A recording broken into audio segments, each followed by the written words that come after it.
गुरुर्ब्रह्मा गुरुर्विष्णु गुरुदेवो महेश्वरः गुरु साक्षात् परब्रह्म तस्मै श्री गुरुवे नमः। आदौ देवकी देवगर्भजननं गोपीगिरिवर्धनं मायापूतन जीवतापहरणं गोवर्धनोद्धारणं कंसच्छेदन कौरवादिहननं कुन्तीसुता पालनम् एतत् श्रीमद्भागवतं पुराणकथितं श्रीकृष्णलीलामृतं निगमकल्पतरोर्गलितं फलं शुकमुखाद्रव अमृतसंयुतं पिबत भागवतं रसमालया मुहुरहो रसिका भुवि भावका। भगवान श्री कृष्णचंद्र नारायण जी के चरण कमलों में नतमस्तक होकर के गुरु श्री वेद व्यास जी, गुरु श्री माधवाश्रम जी, गुरु श्री पितृदेवता, गुरु श्री आदि गुरु शंकराचार्य जी, गुरु श्री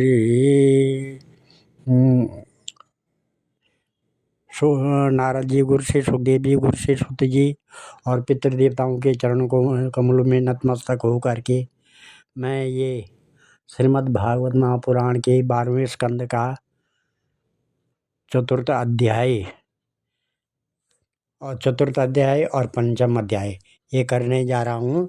जो आज का प्रसंग है 4 प्रकार के प्रलय और सुखदेव जी का अंतिम उपदेश। ये है जो इस प्रकार है। श्री शुकवाच कालस्ते परमाणुवादिया द्विपराधार्ध वदी नृपा कथितो युगमानं च शृणु कल्पलयावपि चतुर्युगसहस्रं च ब्राह्मणो दिनमुच्यते सकल्पो यत्र मनवश्चतुर्दश विसम्पते तदन्ते प्रलयस्तावान् ब्राह्मी रात्रिहृदायता त्रयो लोका इमे तत्र कल्पन्ते प्रलयाय ऐसा नैमितिका प्रोक्ता प्रलयो यत्र विश्वसिक शेतेनन्तासनो विश्वम् आत्मा सात्कृत्य चात् भूमवु द्विपरार्धे त्वतिक्रान्ते ब्राह्मण परमेष्ठिना तदा प्रकृतया सप्ता कल्पन्ते प्रलयाय हुए ऐसा प्राकृतिको राजन् प्रलयो यत्र लीयते आण्डकोशस्तु संगातो विद्याता उपसादिते पर्जन्या शतवर्षाणि भूमौ राजन् न वर्षति तदा निरन्ये हन्योऽयं भक्ष्यमाणा क्षुधार्धिता क्षयं यासन्त्य शनके कालेनोपद्रता प्रजा सामुद्रं दैकं भौमं रसं सावर्तको रवि रश्मिभिः पिबते घोरे सर्वनैवा विमुञ्चति तथा सवर्तको वह्निरसङ्कर्षणं मुखोत्थिता दैत्यानिल वेगोऽथ शून्यान् भुवि परानथा उपर्यदा समन्तादा शिखाभिर्वन्यसूर्ययो दह्यमानं विवातण्डं दग्धगोमय पिण्डवत् तथा प्रचण्डपवनो वर्षाणाम् अधिकं शतं परासावर्तको वाति धूम्रं खं रजसावृतं ततो मेघकुलान्यङ्गा चित्रवर्णानैकशा शतं वर्षाणि वर्षन्ति नदन्ति रवस्वसने ततो एकोदकं विश्वं ब्रह्माण्डा विवरान्तरं ततो भूमिर्गन्धगुणं ग्रसन्त्यापा उपवे रसगन्ध्या तु पृथिवी प्रलयत्वाय कल्पते अपां रसमथो तेजस्तालीयन्ते तनीरसा ग्रसते तेजसो रूपं वायुस्तद्रहितं तदा लीयते चानिले तेजो वायुखं ग्रसते गुणां सवे विशति खं राजं ततश्च नमसो गुणान् शब्दं ग्रसति भूतानि नभस्तमनुलीयते तेजसा चेन्द्रियायंगा देवान् वैकारिको गुणे महान् ग्रसत्यहंकारं गुणा सत्वादयस्यताम् ग्रसते व्याकुलं राजन् गुणान् कालेन चोदितं न तस्य कालयवये परिणामादयो गुणा अन्नाद्यन्तनन्त अव्यक्तं नित्यं कारण अव्ययम्। इस प्रकार से श्री सुखदेव जी कहते हैं परीक्षित, ये श्रेय स्कंद में परमाणु से लेकर द्विपरार्ध पर्यंत काल का स्वरूप और एक एक युग कितने कितने वर्षों का होता है, यह मैं तुम्हें बतला चुका हूँ। अब तुम कल्प की स्थिति और उसके प्रलय का वर्णन भी सुनो। राजन, 1000 चतुर्युगी का ब्रह्म का एक दिन होता है। ब्रह्मा के इस दिन को ही कल्प भी कहते हैं। एक कल्प में 14 मनु होते हैं। कल्प के अंत में उतने ही समय तक प्रलय भी रहता है। प्रलय को ही ब्रह्मा की रात भी कहते हैं। उस समय ये तीनों लोग लीन हो जाते हैं, उनका प्रलय हो जाता है। इसका नाम नैमित्तिक प्रलय है। इस प्रलय के अवसर पर सारे विश्व को अपने अंदर समेट कर लीन कर ब्रह्मा और तत्पश्चात शेष साई भगवान नारायण भी शयन कर जाते हैं। इस प्रकार रात के बाद दिन और दिन के बाद रात होते होते जब ब्रह्मा जी की अपने मान से 100 वर्ष की और मनुष्यों की दृष्टि में 2 परार्ध की आयु समाप्त हो जाती है, तब महतत्व, अहंकार और पंच तन्मात्रा, ये सातों प्रकृतियां अपने कारण मूल प्रकृति में लीन हो जाती हैं। राजन, इसी का नाम प्राकृतिक प्रलय है। इस प्रलय में प्रलय का कारण उपस्थित होने पर पंचभूतों के मिश्रण से बना हुआ ब्रह्मांड अपना स्थूल रूप छोड़कर कारण रूप में स्थित हो जाता है, घुल मिल जाता है। परीक्षित, प्रलय का समय आने पर 100 वर्ष तक मेघ पृथ्वी पर वर्षा नहीं करते, किसी को अन्न नहीं मिलता। उस समय प्रजा भूख प्यास से व्याकुल होकर एक दूसरे को खाने लगती है। इस प्रकार काल के उपद्रव से पीड़ित होकर धीरे धीरे सारी प्रजा क्षीण हो जाती है और प्रलयकालीन सांवर्तक सूर्य अपनी प्रचंड किरणों से समुद्र प्राणियों के शरीर और पृथ्वी का सारा रस खींच कर सोख जाते हैं और फिर उन्हें सदा की भांति पृथ्वी पर बरसाते नहीं। उस समय संकर्षण भगवान के मुख से प्रलयकालीन संवर्तक अग्नि प्रकट होती है। वायु के वेग से वह और भी बढ़ जाती है और तल अतल आदि सातों नीचे के लोगों को भस्म कर देती है। वहाँ के प्राणी तो पहले ही मर चुके होते। नीचे से आग की करारी लपटें और ऊपर से सूर्य की प्रचंड गर्मी। उस समय ऊपर नीचे चारों ओर यह ब्रह्मांड जलने लगता है और ऐसा जान पड़ता है मानो गोबर का उपला जल कर अंगारे के रूप में दहक रहा हो। इसके बाद प्रलयकालीन अत्यंत प्रचंड सांवर्तक वायु सैकड़ों वर्षों तक चलती रहती है। उस समय का आकाश धुएं और धूल से तो भरा ही रहता है। उसके बाद असंख्यों रंग बिरंगे बादल आकाश में मंडराने लगते हैं और बड़ी भयंकरता के साथ गरज गरज कर सैकड़ों वर्षों तक वर्षा करते रहते हैं। उस समय ब्रह्मांड के भीतर सारा संसार एक समुद्र हो जाता है, सब कुछ जलमग्न हो जाता है। इस प्रकार जब जल प्रलय हो जाता है तब जल पृथ्वी के विशेष गुण गंध को ग्रस लेता है, अपने में लीन कर लेता है। गंध गुण के जल से लीन हो जाने पर पृथ्वी का प्रलय हो जाता है। वह जल में घुल मिलकर जल रूप बन जाती है। राजन, इसके बाद जल के गुण रस को तेजस तत्व ग्रस लेता है और जल नीरस होकर तेज में समा जाता है। तदंतर वायु तेज के गुण रूप को ग्रस लेता है और तेज रूप रहित होकर वायु में लीन हो जाता है। अब आकाश वायु के गुण स्पर्श को अपने में मिला लेता है और वायु स्पर्शहीन होकर आकाश में शांत हो जाता है।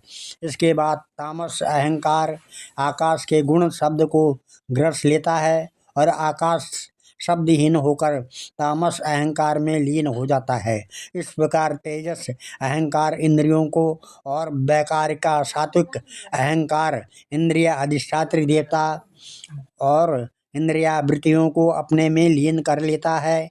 तत्पश्चात महातत्व अहंकार को और सत्व आदि गुण महतत्व को ग्रस लेता है। परीक्षित, यह सब काल की महिमा है। उसी की प्रेरणा से अव्यक्त प्रकृति गुणों को ग्रस लेती है और तब केवल प्रकृति ही प्रकृति शेष रह जाती है। यही चराचर जगत का मूल कारण है। यह अव्यक्त आदि अनादि अनंत नित्य और अविनाशी है। जब वह अपने कार्यों को लीन करके प्रलय के समय साम्य अवस्था को प्राप्त हो जाती है, तब काल के अवयव वर्ष मास दिन रात क्षण आदि के कारण उसमें परिणाम क्षय वृद्धि आदि किसी प्रकार के विकार नहीं होते हैं। न यत्र वाचो न मनो न सत्वं तमो रजो वा महदादयोमि न प्राण बुद्धीन्द्रिय देवता वा न सन्निवेश खल लोक कल्प न स्वप्न जाग्रन्न च तथा सुषुप्तं न खं जलं भूर नीलो अग्नि अर्का संसुप्तवत् शून्यवद प्रतर्क्यं तन्मूलभूतं पनमामनन्ति। इस प्रकार से उस समय प्रकृति में स्थूल अथवा सूक्ष्म रूप से वाणी मन सतगुण रजोगुण तमोगुण महतत्व आदि विकार प्राण बुद्धि इंद्रिय और उनके देवता आदि कुछ नहीं रहते। सृष्टि के समय रहने वाले लोगों की कल्पना और उनकी स्थिति भी नहीं रहती। उस समय स्वप्न जागृत और सुषुप्ति ये तीन अवस्थाएं नहीं रहती। आकाश जल पृथ्वी वायु अग्नि और सूर्य भी नहीं रहते। सब कुछ सोए हुए के समान शून्य सा रहता है। उस अवस्था का तर्क के द्वारा अनुमान करना भी असंभव है। उस अव्यक्त को ही जगत का मूलभूत तत्व कहते हैं। लय प्रकृतिको यश पुरुषाव्यक्तयोर्यदा शक्तया संप्रलीयन्ते विवशा कालविद्युता बुद्ध्रियन्त्यर्थरूपेण ज्ञानं भाति तदा श्रेयम् दृश्यत्वाव्यतिरेकाभ्याम् आदन्ता वदवस्तु यत् दीपचक्षुष रूपं च ज्योतिष न पृथक् भवेत्। एवं दीखानि मात्रा सूरन्यत् मादृतान् बुद्धेर्जागरणं स्वप्नं सुषुप्तिरिति च उच्यते। मायामात्र इदं राजन् नानत्वं प्रत्यगात्मनि यथा जलधरा व्योम्नि भवन्ति न भवन्ति च ब्राह्मणेदं तथा विश्वम् अव्ययदोदयाप्ययात् सत्यं यावया प्रोक्तं सर्वावय विनामिह विनार्थेन प्रतीयेरन् पटस्येवाङ्गतन्तव यत् सामान्यविशेषाभ्याम् उपलभ्येत स भ्रम अन्योन्यापाश्रयात् सर्वम् आदन्ता वस्तु यत् विकाराख्यायमानोऽपि पृथग्यात्मानमन्तरा न निरूप्योऽस्त्यगुणस्त्याणोऽपि स्वाचिन्ता समय आत्मवन् नये सत्यस्य नानात्वं विद्वान् यदि मन्यते नानात्वं छद्रयोर्ज्योतिषोर्वातयोरिव। इस प्रकार से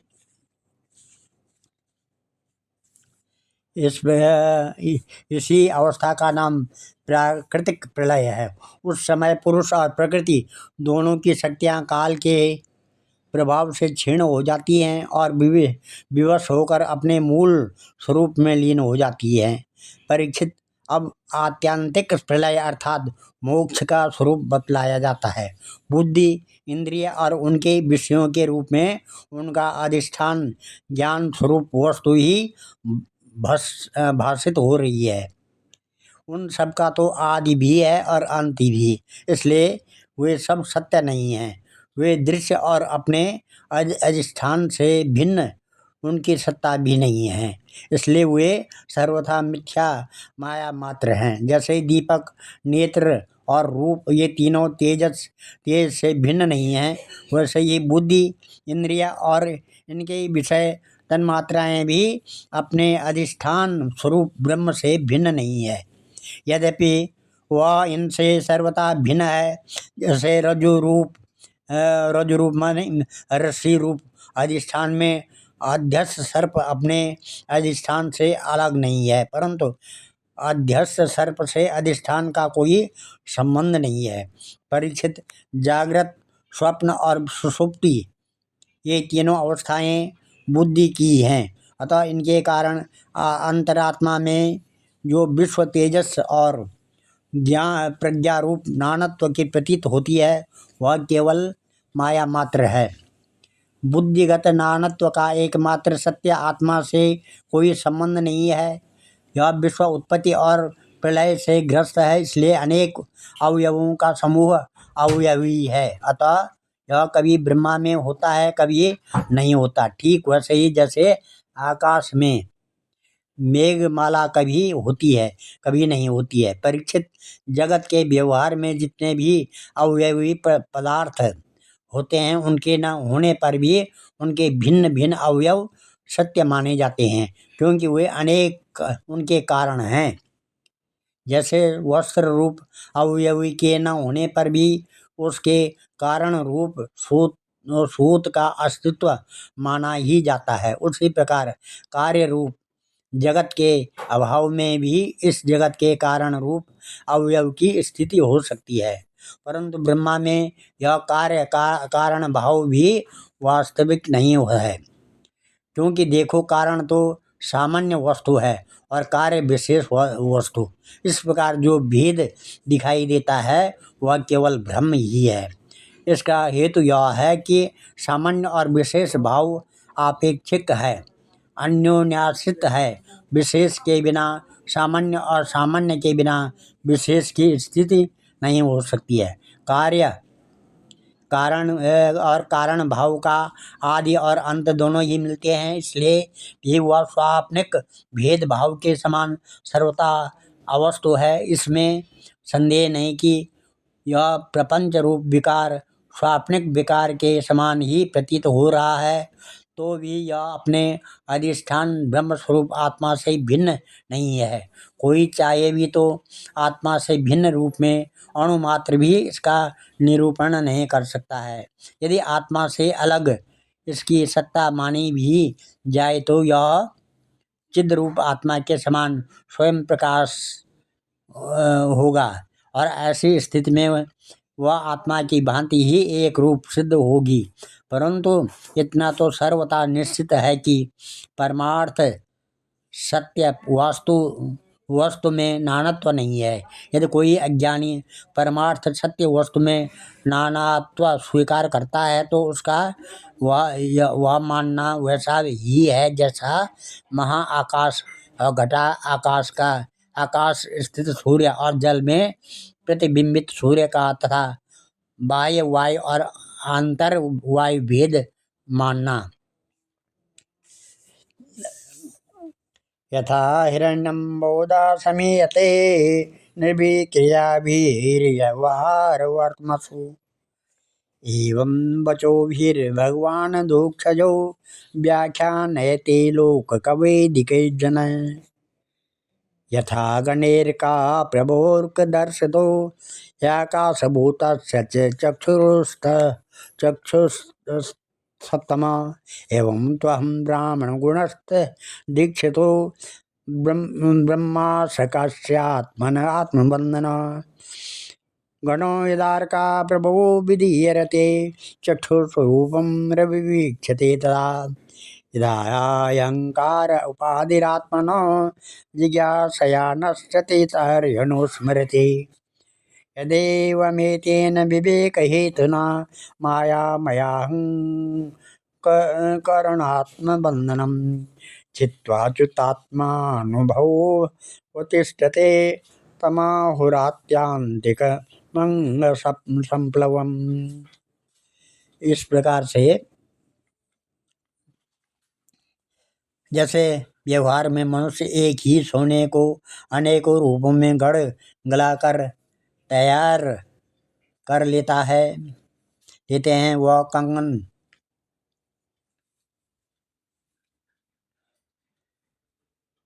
कंगन कुंडल कड़ा और अनेकों रूपों में मिलता है। इसी प्रकार व्यवहार में निपुण विद्वान लौकिक और वैदिक वाणी के द्वारा इंद्रियातीत आत्मरूप भगवान का भी अनेकों रूपों में वर्णन करते हैं। देखो ना, बादल सूर्य से उत्पन्न होता है और सूर्य से ही प्रकाशित फिर भी वह सूर्य के ही अंश नेत्रों के लिए सूर्य का दर्शन होने में बाधक बन बैठता है।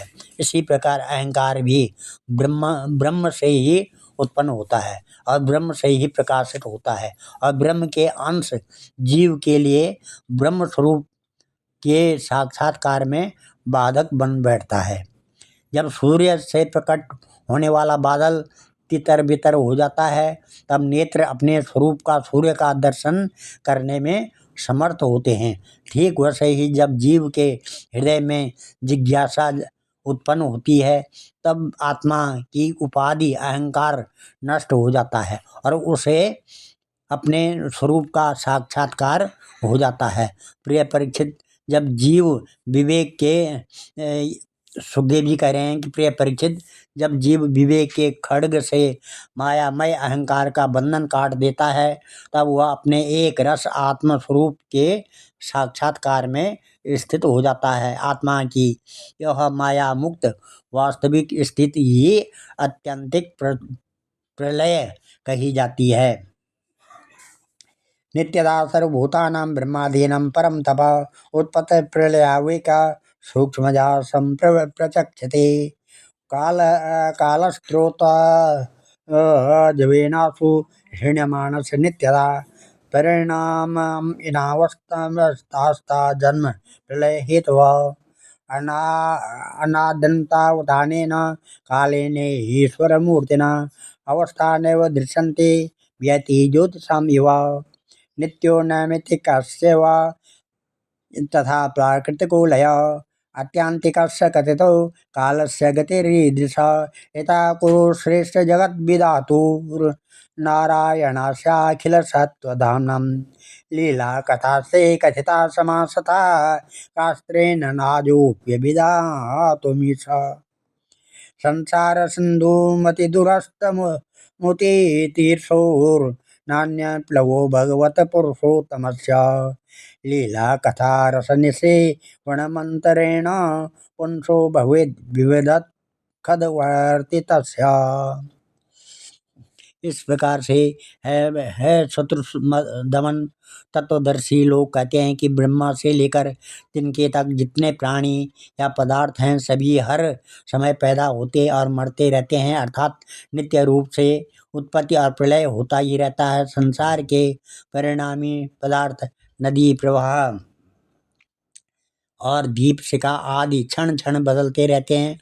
उनकी बदलती हुई अवस्थाओं को देखकर यह निश्चय होता है कि देह आदि भी काल रूप सोते के वेग में बहते बदलते जा रहे हैं। इसलिए क्षण क्षण में उनकी उत्पत्ति और प्रलय हो रहा है। जैसे आकाश में तारे हर समय चलते ही रहते हैं, परंतु उनकी गति स्पष्ट रूप से नहीं दिखाई पड़ती, वैसे ही भगवान के स्वरूप भूत अनादि अनंत काल के कारण प्राणियों की प्रतिक्षण होने वाली उत्पत्ति और प्रलय का भी पता नहीं चलता है। परीक्षित, मैंने तुमसे 4 प्रकार के प्रलय का वर्णन किया। उनके नाम है नित्य प्रलय, नैमित्तिक प्रलय, प्राकृतिक प्रलय और आत्यंतिक प्रलय। वास्तव में काल की सूक्ष्म गति ही ऐसी ही है। कुरुश्रेष्ठ, विश्व विधाता भगवान नारायण ही समस्त प्राणियों और शक्तियों के आश्रय हैं। जो कुछ मैंने संक्षेप से कहा है वह सब उन्हीं की लीला कथा है। भगवान की लीलाओं का पूर्ण वर्णन तो स्वयं ब्रह्मा जी भी नहीं कर सकते हैं। जो लोग अत्यंत दुस्तर संसार सागर से पार जाना चाहते हैं, अथवा जो लोग अनेकों प्रकार के दुख दावानल से दग्ध हो रहे हैं उनके लिए पुरुषोत्तम भगवान की लीला कथा रूप रस के सेवन के अतिरिक्त और कोई साधन, कोई नौका नहीं है। ये केवल लीला रसायन का सेवन करके ही अपना मनोरथ सिद्ध कर सकते हैं। जो कुछ मैंने तुम्हें सुनाया वही श्रीमद् भागवत महापुराण है। इसे सनातन ऋषि नर नारायण ने पहले देवर्षि नारद को सुनाया था और उन्होंने मेरे पिता महर्षि कृष्णद्वैपायन को सुनाया। महाराज, उन्हीं बद्री वन बिहारी भगवान श्री कृष्ण द्वैपायन ने प्रसन्न होकर मुझे इस वेद तुल्य श्रीमद् भागवत संहिता का उपदेश किया। कुरुश्रेष्ठ, आगे चलकर जब शौनक आदि ऋषि नैमिषारण्य तीर्थ क्षेत्र में बहुत बड़ा सत्र करेंगे तब उनके प्रश्न करने पर पौराणिक वक्ता श्री सुत जी उन लोगों को इस संहिता का श्रवण कराएंगे। अब 5वां अध्याय में है श्री सुखदेव जी का अंतिम उपदेश। हम श्री शुक उवाच अत्रानुवर्ण्यते वीक्षण विश्वात्मा भगवान् हरि यस्य प्रसादजो ब्रह्मा रुद्रक्रोध समुद्भव त्वं तु राजन् मरीषेत पशुबुद्धिरिमां जहि न जाता प्राग्भूताद्य देवत्यं न क्षसि न भविष्यसि भूत्वां त्वां पुत्रपौत्रादिरूपवान् बीजाङ्कुरवद्देव्यातिरिक्तो कथा नल स्वप्ने यथा शिरच्छेदं पञ्चद्वात्मानं स्वयं यस्मात् पश्यति देहश्च तथात्मा जो अमरः घटे भिन्ने यथाकाश आकाशः स्याद्यथा पुरा एवं देहे मृते जीवो ब्रह्म संपद्यते पुनः मनः सृजति वे देहान् गुणान् कर्माणि चात्मनः तन्मनः सृजते माया ततो जीवस्य संसति स्नेहादिष्टानुवर्त्याग्निसंयोगो यावदीयते ततो दीपस्य दीपत्वम् एवं देहकृतो भव रजो सत्त्वा तमो मृत्या जायतेऽथ विनश्यति न तत्रात्मा स्वयं ज्योतिर्यो व्यक्ता अव्यक्तयो पर आकाशायो चाधारो ध्रुवो अनंतो पमस्तदा एवं आत्मा आत्मास्तम आत्मा नैनवामृषा प्रभु बुद्ध्यानुमान गर्भिण्यम वासुदेवानुचिंतयेत। श्री सुखदेव जी कहते हैं 5वें अध्याय में कि है प्रिय परीक्षित, इस श्रीमद् भागवत महापुराण में बार बार और सर्वत्र विश्वात्मा भगवान श्री हरि का ही संकीर्तन हुआ है। ब्रह्मा और रुद्र भी श्री हरि से अलग नहीं हैं। उन्हीं के प्रसाद लीला और क्रोध लीला की अभिव्यक्ति हैं। है राजन, अब तुम यह पशुओं की सी अविवेक मूलक धारण छोड़ दो कि मैं मरूंगा। जैसा शरीर पहले नहीं था और अब पैदा हुआ है और फिर नष्ट हो जाएगा, वैसे ही तुम भी पहले नहीं थे, तुम्हारा जन्म हुआ, तुम मर जाओगे, यह बात नहीं है। जैसे बीज से अंकुर और अंकुर से बीज की उत्पत्ति होती है, वैसे ही एक देह से दूसरे देह की और दूसरे देह से तीसरे देह की उत्पत्ति होती है, किंतु तुम न तो किसी से उत्पन्न हुए हो और न तो आगे पुत्र पौत्रादिकों के शरीर के रूप में उत्पन्न होगे। अजी जैसे आग लकड़ी से सर्वथा अलग रहती है, लकड़ी की उत्पत्ति और विनाश से सर्वथा परे, वैसे ही तुम भी शरीर आदि से सर्वथा अलग ही हो।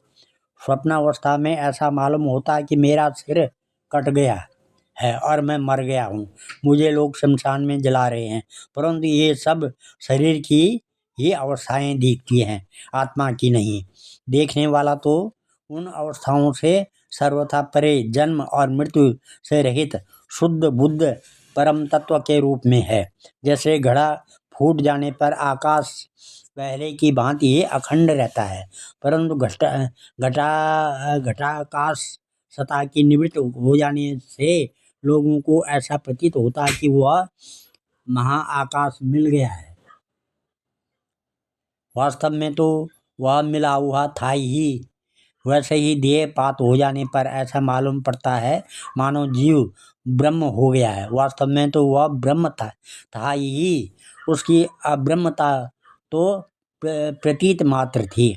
मन ही आत्मा के लिए शरीर, विषय और कर्मों की कल्पना कर लेता है और उस मन की सृष्टि करती है माया। अविद्या वास्तव में माया ही जीव के संसार चक्र में पड़ने का कारण है।